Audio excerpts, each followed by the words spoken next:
Global security and global prosperity depend on the leadership of the United States of America.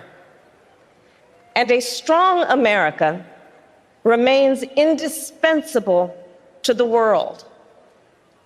Our democratic ideals of freedom and liberty inspire billions, and our military is the strongest in the world. Our military is a force that underwrites global stability and our national security.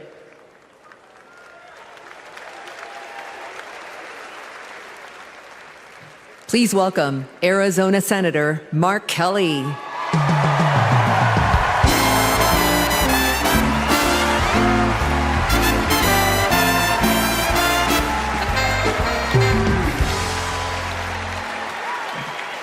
Hello, Chicago.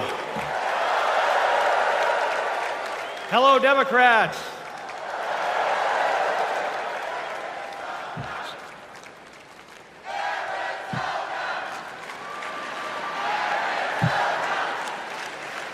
So, President Obama had to follow Michelle. I had to follow Gabby and Pink. Gabby amazes me every single day. She was able to walk out and address you tonight because she's a fighter. And thanks to a team of doctors, nurses, and especially her speech therapist. We all need a team. I've flown into space 4 times. I've flown into combat nearly 40 times. Not once did I do that by myself. It took a team to accomplish a mission. It always does. I flew in the Navy during the first Gulf War.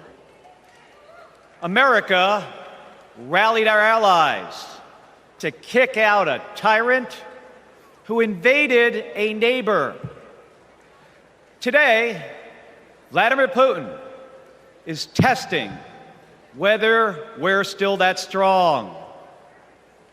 Iran, North Korea, and especially China watch closely. What's Trump's answer? He invited Russia to do, and these are his words, not mine, whatever the hell they want.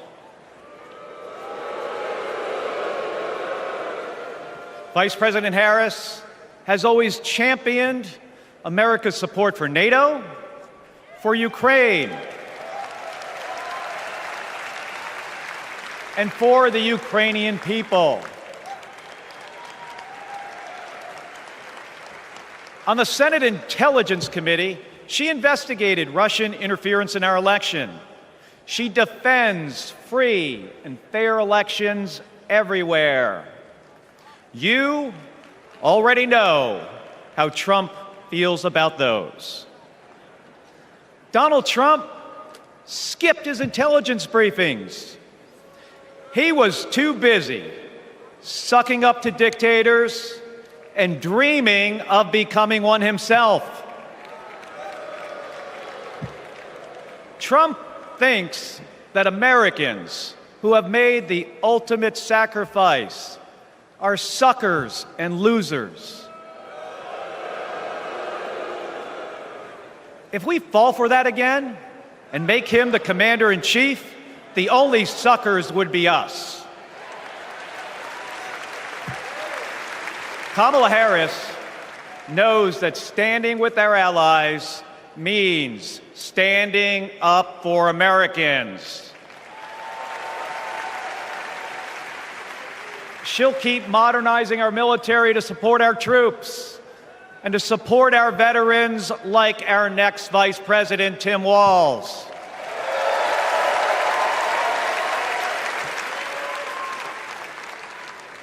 The world laughs at Trump, literally. But folks, it is not funny. When he was president, that meant the world was laughing at us. The threats we face are too serious. The sacrifices our service members make are too sacred. The alliances we've spent decades building are too critical. That's what's at stake now. And the choice isn't even close. But in Arizona and nationwide, this election will be.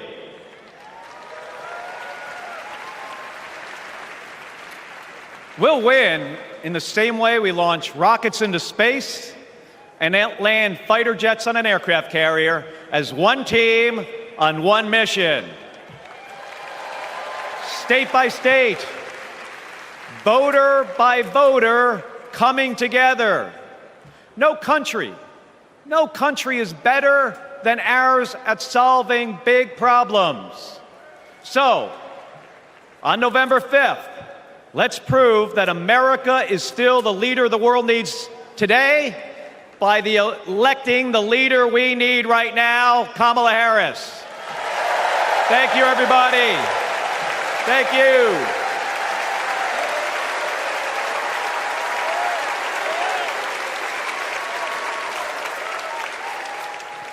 Please welcome former Secretary of Defense Leon Panetta.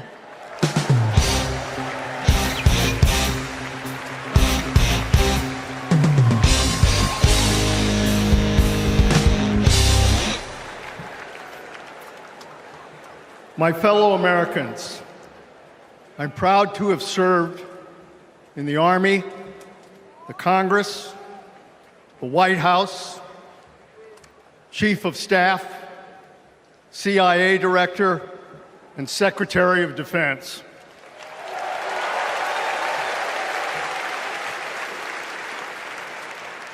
I've looked into the eyes of our warriors and deployed them into battle. I gave the order directing our Special Operations Forces to fly 2 helicopters 150 miles into Abbottabad at night. And by the time the sun rose, Osama bin Laden was dead.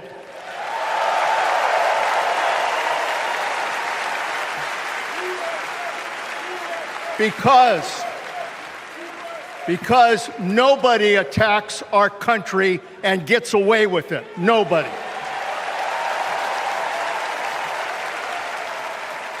That's what our warriors do. That's what our warriors do. Our warriors need a tough, cool-headed commander-in-chief to defend our democracy from tyrants and terrorists. We need Kamala Harris behind the resolute desk. She knows a tyrant when she sees one. And our allies know a leader when they see one. On the Senate Intelligence Committee and as Vice President, she worked with more than 150 world leaders. She's looked our allies in the eye and said, America has your back.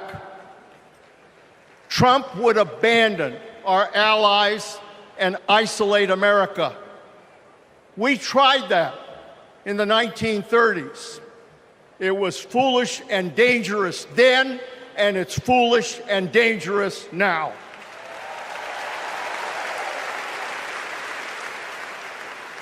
Listen to President Reagan. President Reagan. Isolationism never was and never will be an acceptable response to tyrannical governments. Never. Trump tells tyrants like Putin they can do whatever the hell they want. Kamala Harris tells tyrants, the hell you can, not on my watch. She's worked with President Zelensky to fight back against Russia. She knows that protecting their democracy protects our democracy as well. Look, Donald Trump does not understand the world, and he does not understand the service and sacrifice of our military. Our fallen veterans are not suckers. They are not losers. They are our heroes.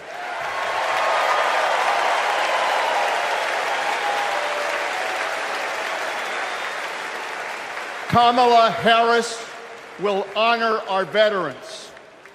And in Tim Walz, we will have a vice president who has served in uniform honorably for 24 years.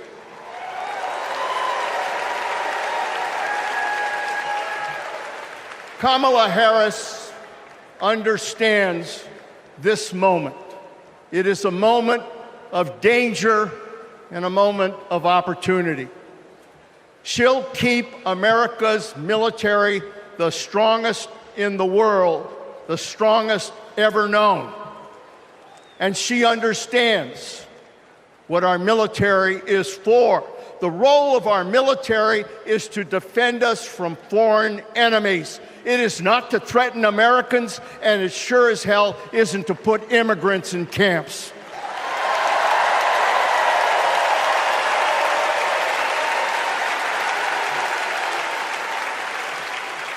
Every president since World War II, Republican and Democrat, has shared the belief that America must protect democracy in the world. Every president has honored our veterans and their sacrifices. Every president, but one. So we face a critical choice: to vote for someone who stands with our military and stands up for democracy, or someone who will disrespect our heroes and undermine our democracy. My fellow Americans, there is only one choice. One choice. And let me tell you something. When she takes her oath of office, as she will this January,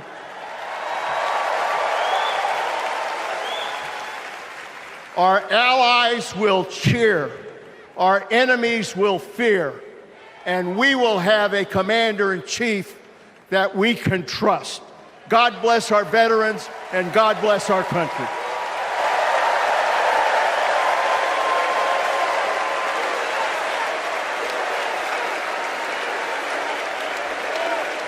Please welcome Arizona Representative Ruben Gallego.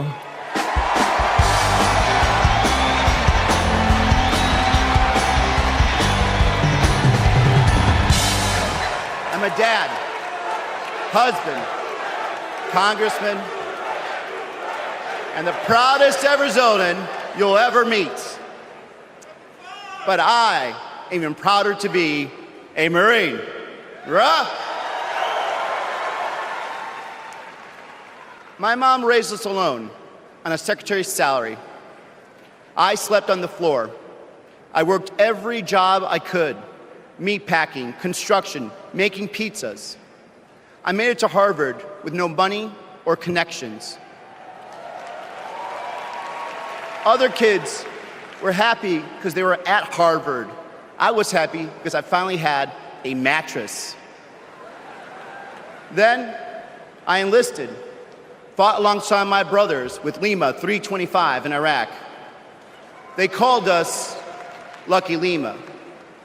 but our luck ran out. We saw some of the heaviest combat of the war. And when we got home, the government failed to help us readjust. We have a duty to care for our patriots who serve our nation.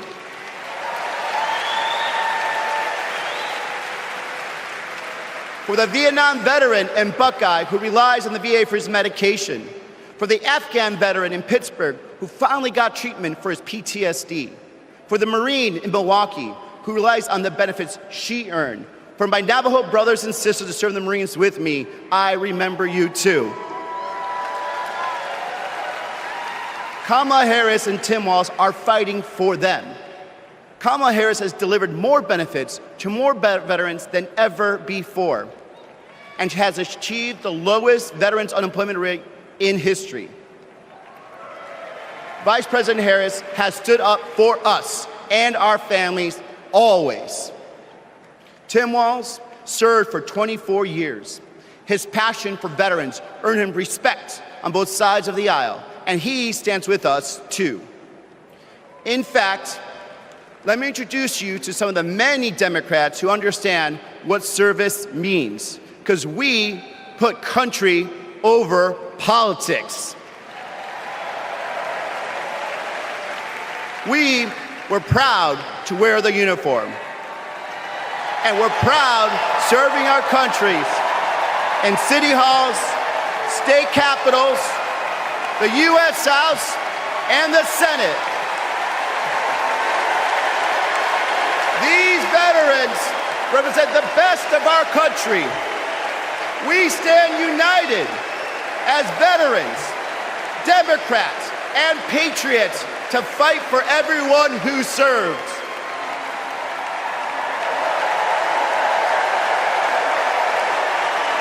But politicians like Donald Trump, they don't stand with us. They call patriots like Senator McCain losers. John McCain was an American hero. Show some respect. Trump's Project 2025 will slash veteran benefits and force VA hospitals to close across the nation. Show some respect. So, for the 18-year-old who decides to enlist, for the families like mine who prayed every night that their loved one would come home, for our troops stationed thousands of miles away, for my Marines of Lima Company, let's elect Kamala Harris and Tim Walz, who don't just respect our service, but revere it. Because the veterans who defended this country aren't just the reason we can sleep at night. They're the reason we can dream. And together,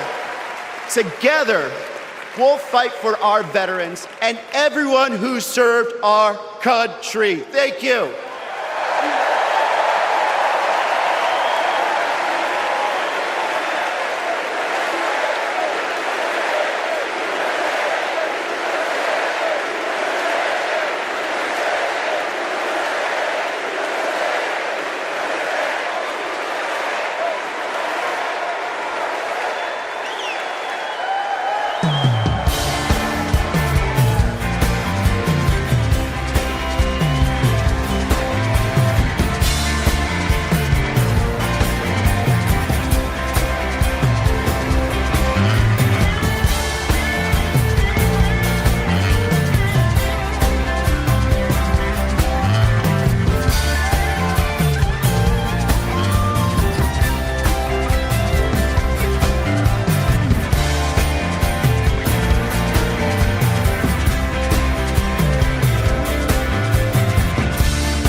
Please welcome Michigan Governor Gretchen Whitmer.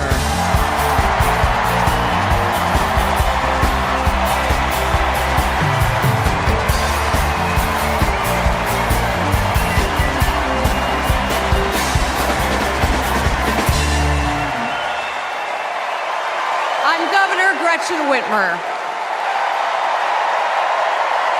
In Lansing, they call me governor. But in Detroit, they call me Big Gretch.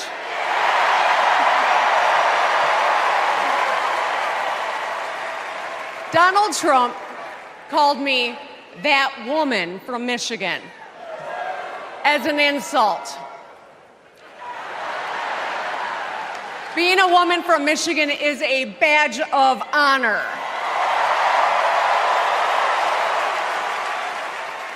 Like women across America, we just GSD. Get stuff done. At 29, I joined the sandwich generation. Sandwiched between working and raising my newborn and caring for my mom, who was dying from brain cancer. It was hard, but not extraordinary. It's life. Those nights reminded me who I was fighting for.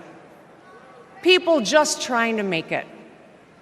Kamala Harris knows who she's fighting for, too. She took care of her mom, who also battled cancer. As president, she'll fight to lower the cost of health care and elder care for every family. She's lived a life like ours. She knows us. Donald Trump doesn't know you at all. You think he understands that when your car breaks down, you can't get to work? No. His first word was probably chauffeur.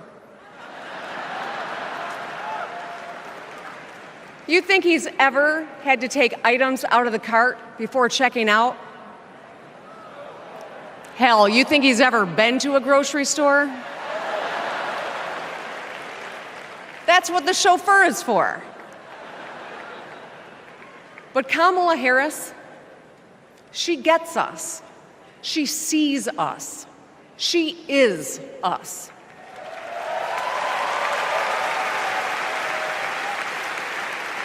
Look, we've all lived through a lot of history over the past few years. Floods and fires, an attempted coup, a plot, and a pandemic. It's exhausting. We don't know what the next 4 years will bring. But what we do know is this. Through it all, your life won't stop. You're going to have to get to work, pick up the kids, and pay your bills. And then one day, when you're just trying to get everyone out the door, a news alert goes off. Something happened. Something hit the fan. You'll ask, is my family going to be okay? And then you'll ask, who the hell is in charge? What if it's him? What if it's that man from Mar-a-Lago?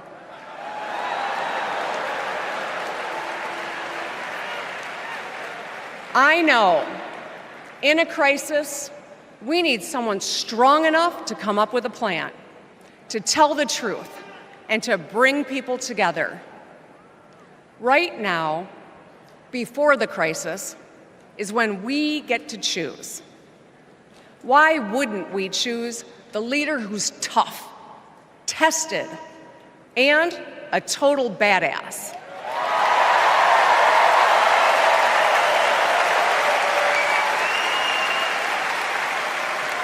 I know who I want as our commander-in-chief. America, let's choose Kamala Harris.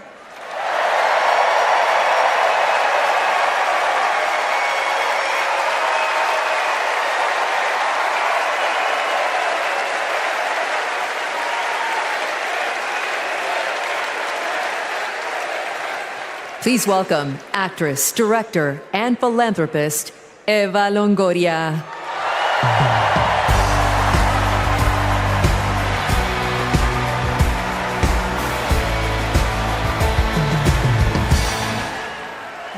Hello, Chicago!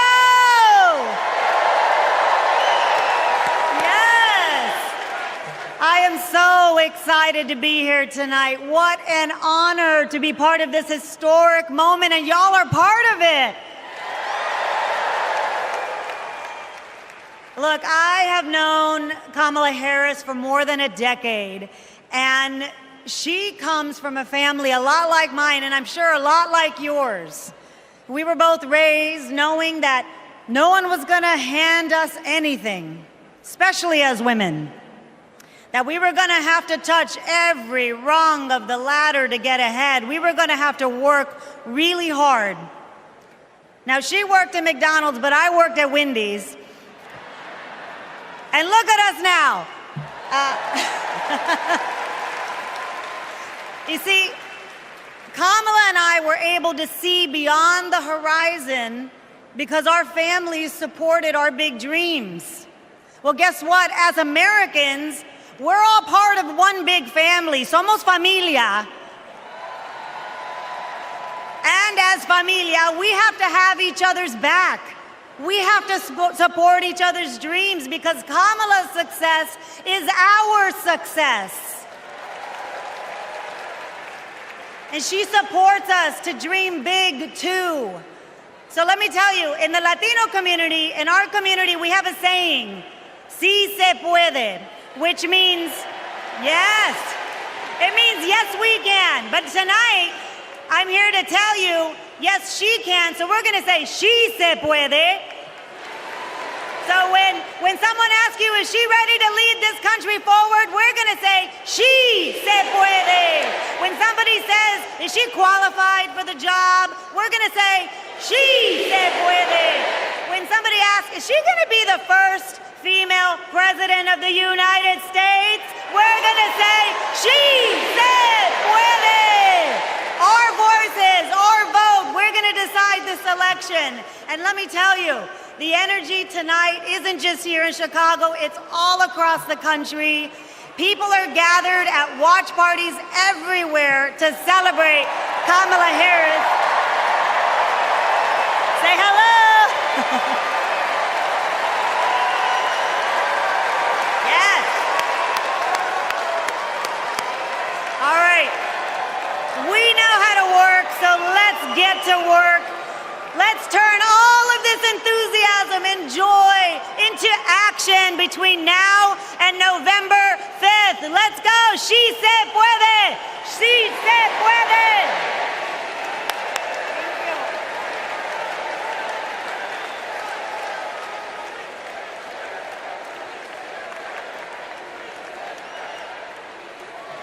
Please welcome former Illinois Republican Representative Adam Kinzinger.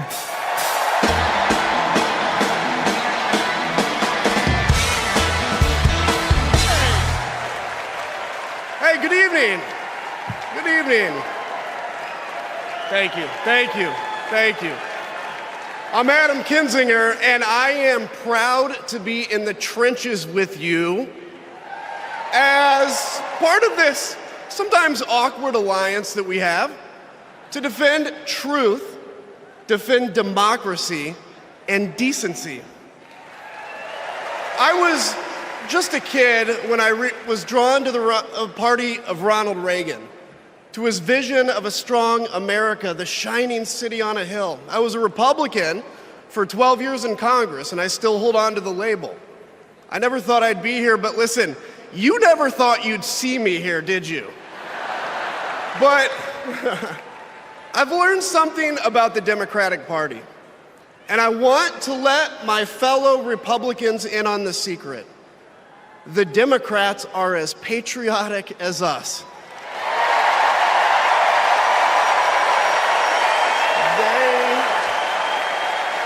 They love this country just as much as we do.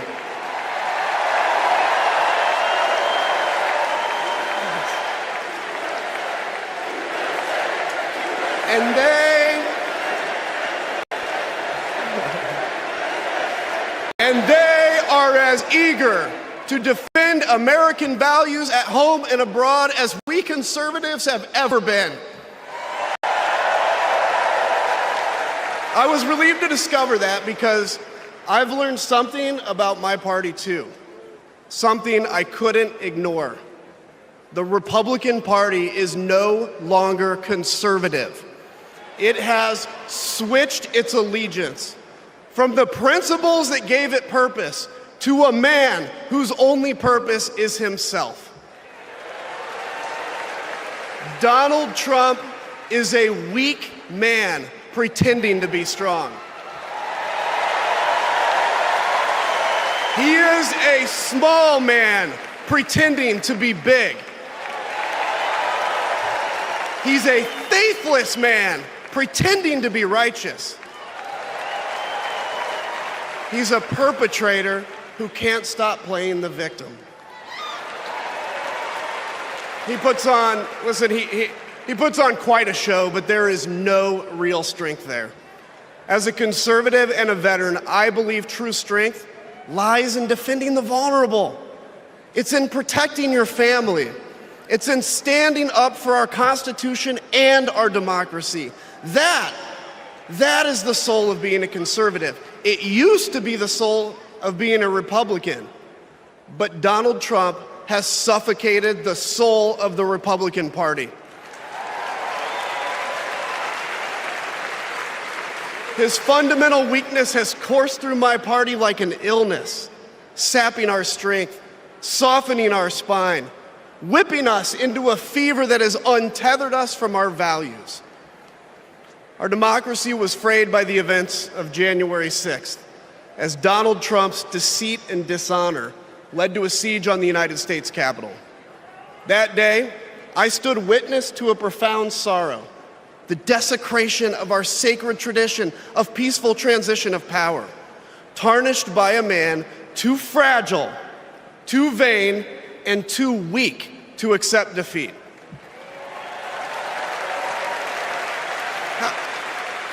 How can a party claim to be patriotic if it idolizes a man who tried to overthrow a free and fair election? How can a party claim to stand for liberty if it sees a fight for freedom in Ukraine, an attack pitting tyranny against democracy, a challenge to everything our nation claims to be, and it retreats? It equivocates.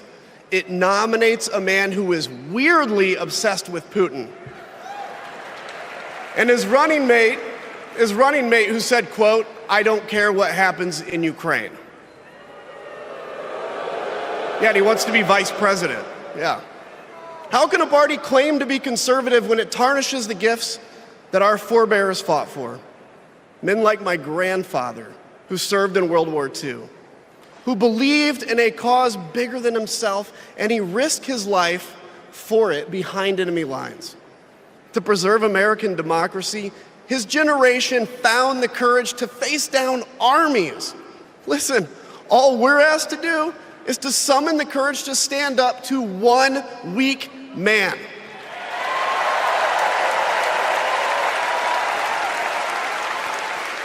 Some have questioned why I've taken the stand I have. The answer is really simple, ladies and gentlemen. We must put country first. And tonight, as a Republican speaking before you, I'm putting our country first.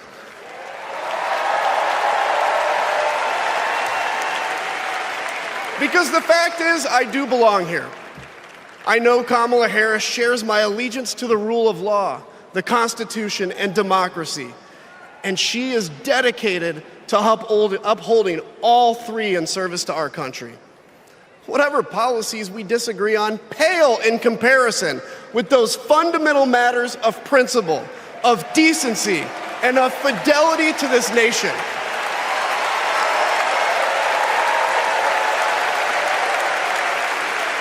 Listen,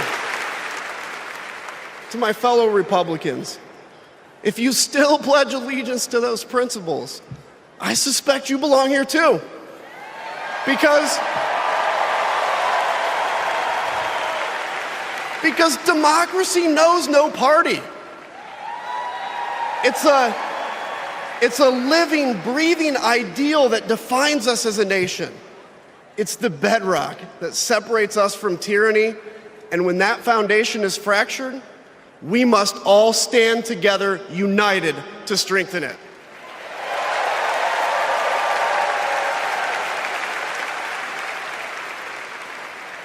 If you think those principles are worth defending, then I urge you, make the right choice.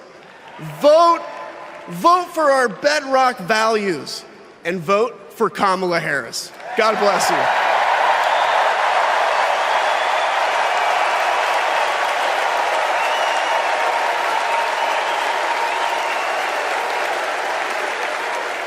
Please welcome lawyer, policy advocate, and sister of the Vice President, Maya Harris.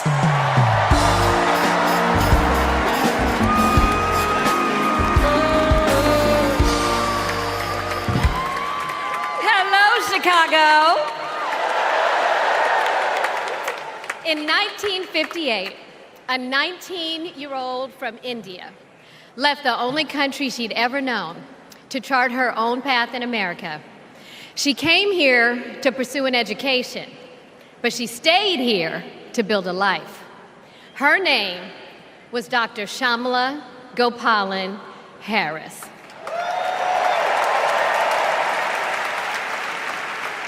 But we called her Mommy. Mommy was so many things to so many people. A civil rights activist, a scientist, a devoted mother to her two little girls. But most of all, Mommy was a trailblazer who defied the odds and defined herself. And when it came to Kamala and me, Mommy had great expectations for us, but she had even greater expectations of us. She raised us to believe that we could be and do anything. And we believed her. You see, Mommy understood the power and the possibility that come with knowing and showing who you truly are. She knew we could be the authors of our own stories, just as she'd been the author of her own. Mommy's journey and the opportunity that she wanted for Kamala and me, that's a distinctly American story. We may all have different histories, different struggles, or different perspectives, but what binds us together is the fervent desire to be free, to fulfill our God-given potential. Kamala's entire life has been about fighting for each of us to have that freedom. And like so many Americans, Kamala knows what it's like to be underestimated and be counted out. She knows what it's like to be the underdog and yet still beat the odds. And now, she has created so much electricity, so much optimism, so much joy throughout the nation, and it is why we need her leadership in this historic moment.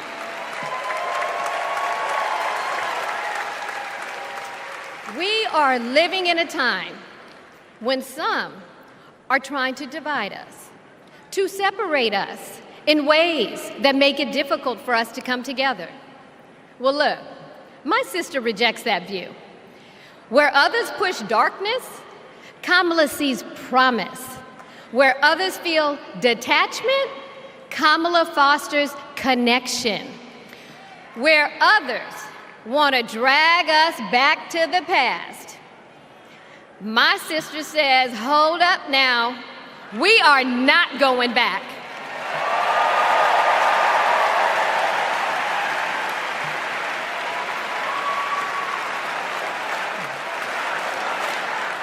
Because Kamala understands we have so much more in common than what separates us.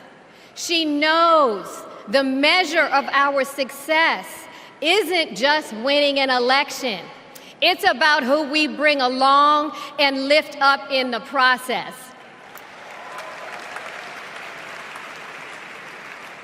And so as I look out at all of you today and take in this incredible moment, I so wish that Mommy could be here tonight. I can just see her smiling, saying how proud she is of Kamala. And then, without missing a beat, she say, "That's enough, you got work to do."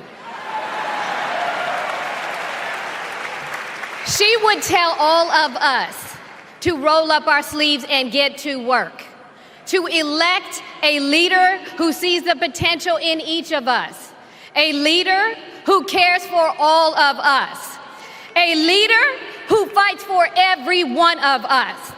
Our Democratic nominee, my big sister, the next President of the United States, Kamala Harris.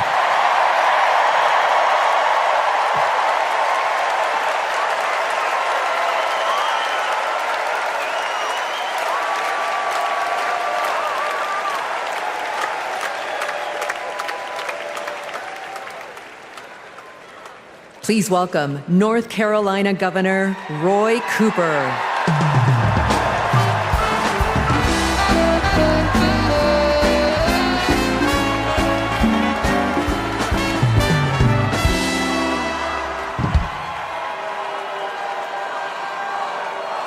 Hello, America.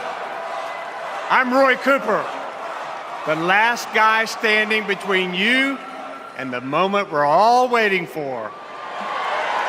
So I'm going to get right to it. All week, you've heard stories about my friend Kamala. I want to take you behind the scenes of one of them. 2011 was a rough time for American homeowners. Hundreds of thousands were losing their homes to illegal foreclosure. I was Attorney General in North Carolina, while Kamala had just become California's. All the AGs were close to a settlement with the big banks, and it was a pretty good deal. Would have meant $4 billion for California families who'd been ripped off. I know that sounds like a lot, but Kamala said, "Hang on a minute. I've met these families. I know what they've been through, and they deserve more." She went toe-to-toe with some of the world's most powerful executives, and she refused to give in. Let me tell you, this was a huge risk, but she knew it was a risk worth taking. That's Kamala. And we all know what happened. The banks caved. That $4 billion for California families became $20 billion. That was the first time I witnessed Kamala in action. And what I saw was a leader who does exactly what she says she's going to do, who never will settle for less. America, we got a lot of big fights ahead of us, and we've got one hell of a fighter ready to take them on. I know that because I know her. And tonight, I want the American people to know, even if you don't agree with her on everything, Kamala Harris will fight for you to the very end. For families who need better health care or a safer place to live, Kamala will fight for you. For parents who want better schools for their kids, for workers worried about a secure retirement for themselves, Kamala will fight for you. For any one of our allies, anywhere in the world, wondering if America still has your back, remember this: Kamala will fight for you. And when she fights, we win. Kamala's ready. Kamala's ready. The question is, are we? Are we going to stand up and fight for Kamala like she'll stand up and fight for us? All right. If you're ready, my home state of North Carolina, stand up. Stand up, Pennsylvania. Stand up, Michigan. Stand up, Wisconsin. Stand up, Georgia. Stand up, Nevada. Stand up, Arizona. Stand up, America. Are we going to stand up? Are we going to fight? Are we going to vote? Are we going to win? You bet we are. Let's go get them.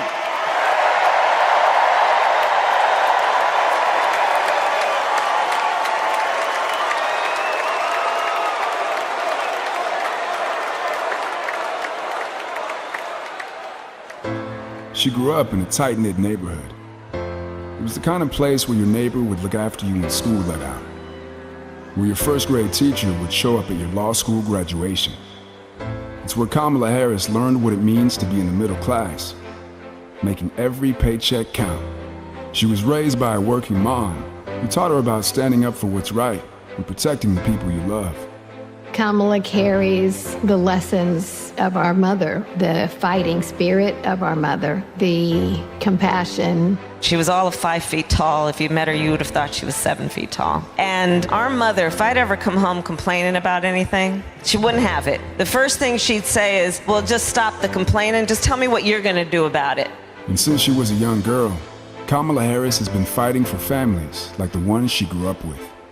That is Kamala. She can't help herself from standing up for people and standing up for what she thinks is right. She has been that way our whole lives. Being a protector is what led her to become a prosecutor. Looking back now, I could say it was her calling. As a courtroom prosecutor, she went after predators who targeted women and children, and fraudsters who ripped off working families. And she put dangerous gang members and human traffickers behind bars. We didn't have partnerships with DOJ or FBI or DEA or any of those law enforcement agencies. Now, we all work collaboratively. She was the person who built the foundation in how we do criminal justice in America. As Attorney General of California, she held the big Wall Street banks accountable for fraud, winning $20 billion for California families. She took on one of the largest for-profit colleges that was scamming students. And in the Senate, she fought for her constituents with the determination of a prosecutor, standing up for reproductive freedom. Can you think of any laws that give the government the power to make decisions about the male body? I'm not thinking of any right now, Senator. She fought to keep our children safe from the terror of gun violence. How many of you guys had to have a drill where you learned about how you need to hide in a closet or crouch in a corner in the event that there is a mass shooter? Look at that. Look at that. On the Intelligence Committee, she defended our nation against foreign adversaries. And in 2020, she made history as the first woman to be elected Vice President of the United States. She cast the tie-breaking vote to deliver urgent relief to the American people during the pandemic. She beat Big Pharma to lower prescription drug costs and cap the cost of insulin, and led the fight to restore reproductive rights after Roe v. Wade was overturned. We have worked too hard and fought too long to see our daughters grow up in a world with fewer rights than our mothers. Because she's never been afraid to stand up to powerful interests. Sometimes people will open the door for you and leave it open, sometimes they won't. And then you need to kick that door down.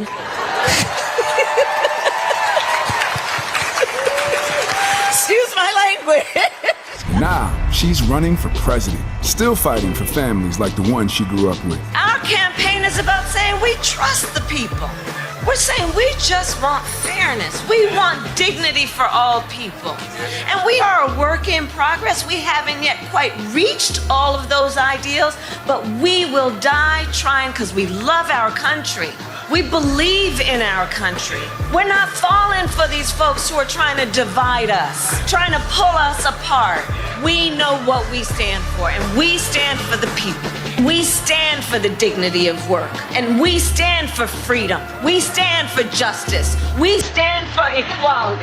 And so we will fight for all of it. That's who Kamala Harris is. That's what she believes, and that's what she'll fight for every day.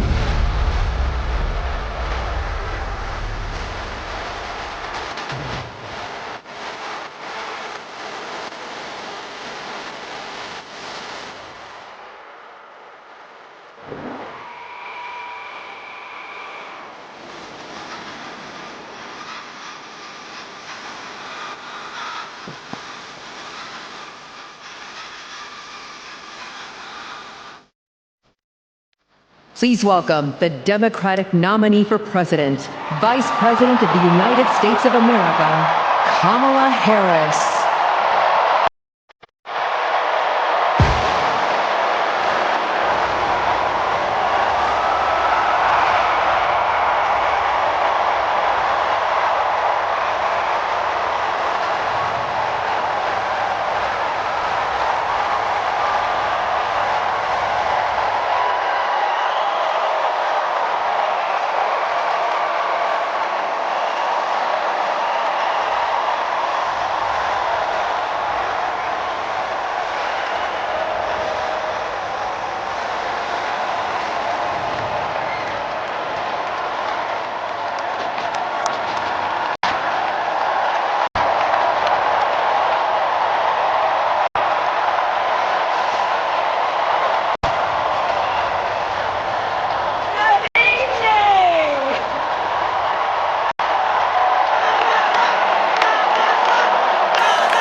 Thank you, everyone. Thank you, everyone. Thank you. Okay, let's get to business. Let's get to business.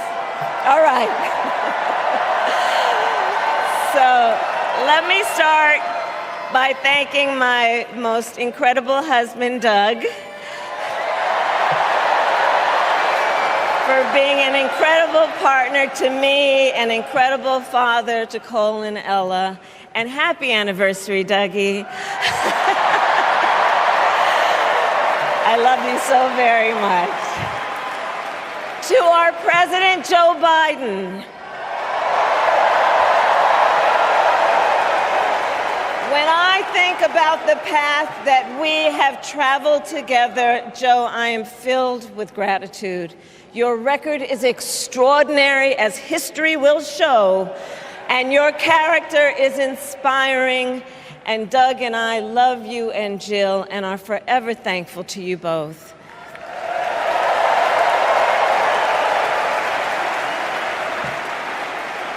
And to Coach Tim Walz,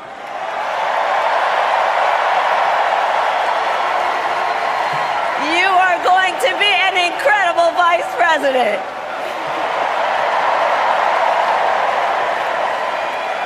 to the delegates and everyone who has put your faith in our campaign, your support is humbling. So, America, the path that led me here in recent weeks was no doubt unexpected. But I'm no stranger to unlikely journeys. So, my mother, our mother, Kamala Harris, had one of her own. And I miss her every day, and especially right now. And I know she's looking down smiling. I know that. So my mother was 19 when she crossed the world alone, traveling from India to California with an unshakable dream to be the scientist who would cure breast cancer. When she finished school, she was supposed to return home to a traditional arranged marriage. But as fate would have it, she met my father, Donald Harris, a student from Jamaica. They fell in love and got married, and that act of self-determination made my sister Maya and me. Growing up, we moved a lot. I will always remember that big Mayflower truck packed with all our belongings, ready to go to Illinois, to Wisconsin, and wherever our parents' jobs took us. My early memories of our parents together are very joyful ones. A home filled with laughter and music, Aretha, Coltrane, and Miles. At the park, my mother would say, "Stay close." But my father would say, as he smiled, "Run, Kamala, run. Don't be afraid. Don't let anything stop you."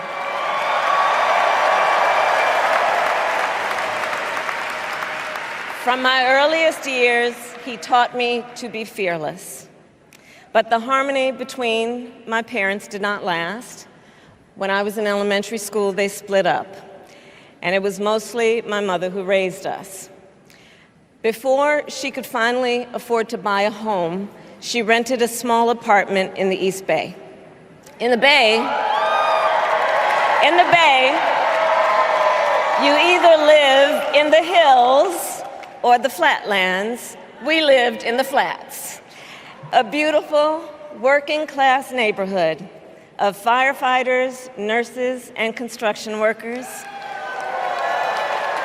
all who tended their lawns with pride. My mother, she worked long hours, and like many working parents, leaned on a trusted circle to help raise us. Mrs. Shelton, who ran the daycare below us and became a second mother. Uncle Sherman, Aunt Mary, Uncle Freddie, Auntie Chris. None of them family by blood, and all of them family by love.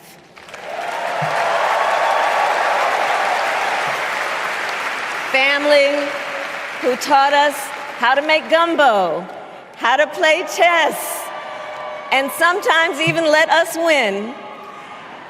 Family who loved us, believed in us, and told us we could be anything and do anything.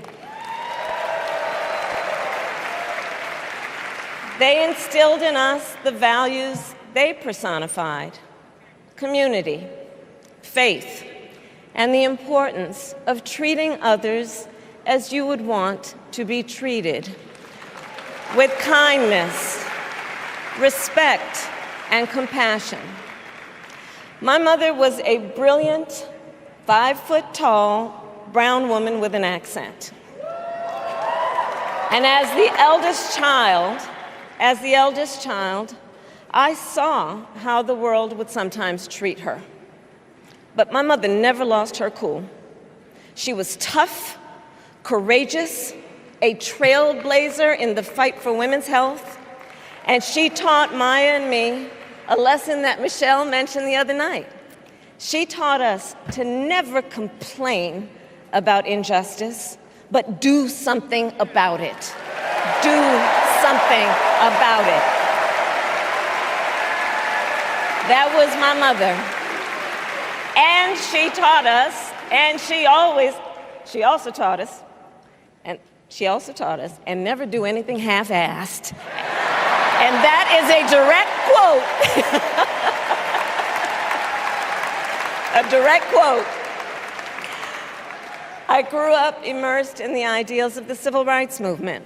My parents had met at a civil rights gathering, and they made sure that we learned about civil rights leaders, including the lawyers like Thurgood Marshall and Constance Baker Motley, those who battled in the courtroom to make real the promise of America.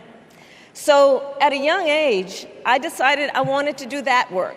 I wanted to be a lawyer. And when it came time to choose the type of law I would pursue, I reflected on a pivotal moment in my life. You see, when I was in high school, I started to notice something about my best friend, Wanda. She was sad at school, and there were times she didn't want to go home.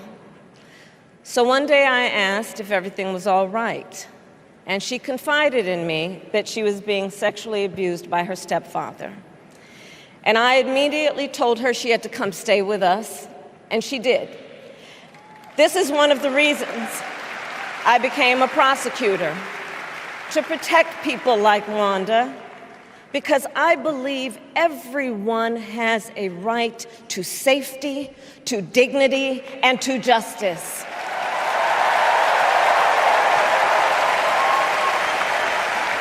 As a prosecutor, when I had a case, I charged it not in the name of the victim, but in the name of the people.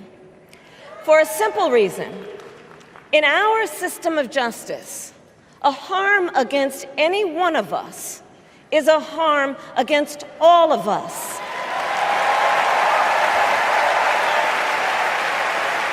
And I would often explain this to console survivors of crime, to remind them no one should be made to fight alone. We are all in this together. And every day in the courtroom, I stood proudly before a judge and I said 5 words: Kamala Harris for the people.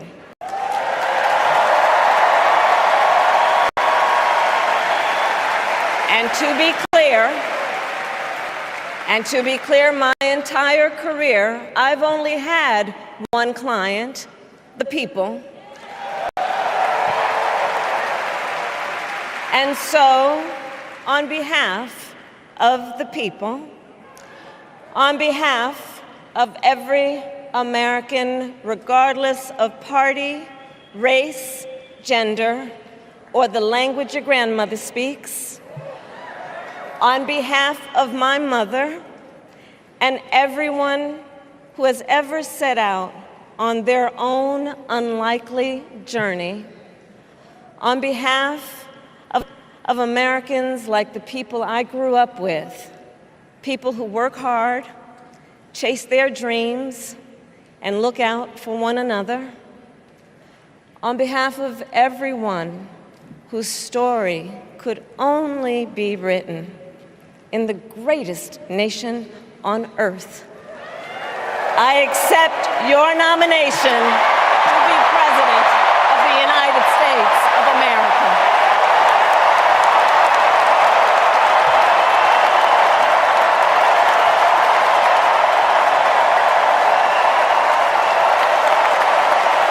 And with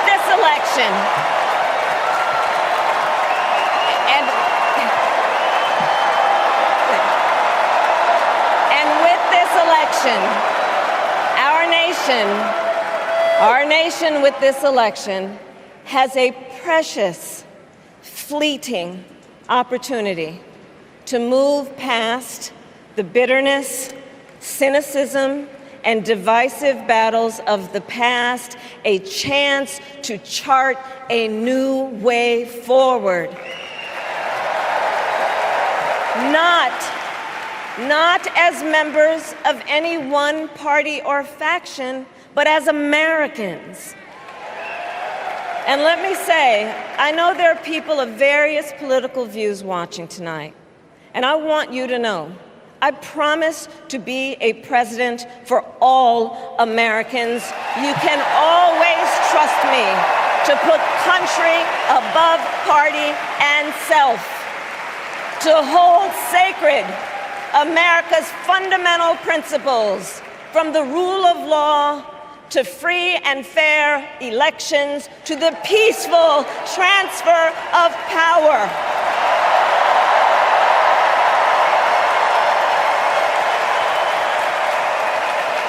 I will be a president who unites us around our highest aspirations, a president who leads and listens, who is realistic, practical, and has common sense, and always fights for the American people. From the courthouse to the White House, that has been my life's work. As a young courtroom prosecutor in Oakland, California, I stood up for women and children against predators who abuse them.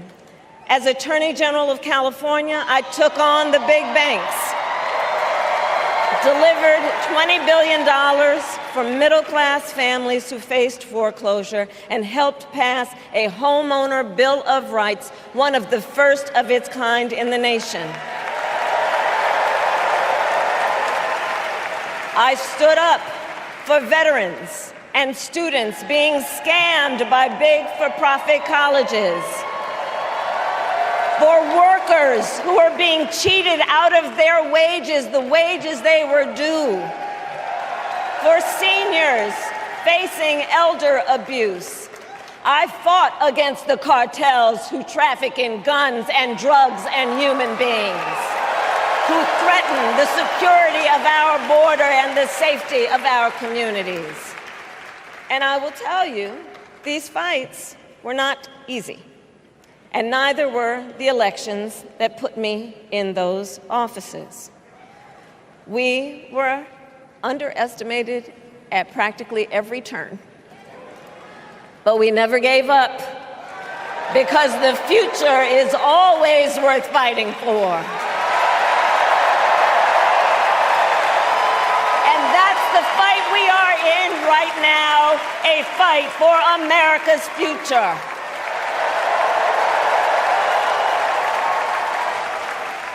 Fellow Americans, this election is not only the most important of our lives, it is one of the most important in the life of our nation. In many ways, Donald Trump is an unserious man. But the consequences of putting Donald Trump back in the White House are extremely serious. Consider not only the chaos and calamity when he was in office, but also the gravity of what has happened since he lost the last election. Donald Trump tried to throw away your votes. When he failed, he sent an armed mob to the United States Capitol, where they assaulted law enforcement officers. When politicians in his own party begged him to call off the mob and send help, he did the opposite. He fanned the flames. And now, for an entirely different set of crimes, he was found guilty of fraud by a jury of everyday Americans, and separately found liable for committing sexual abuse.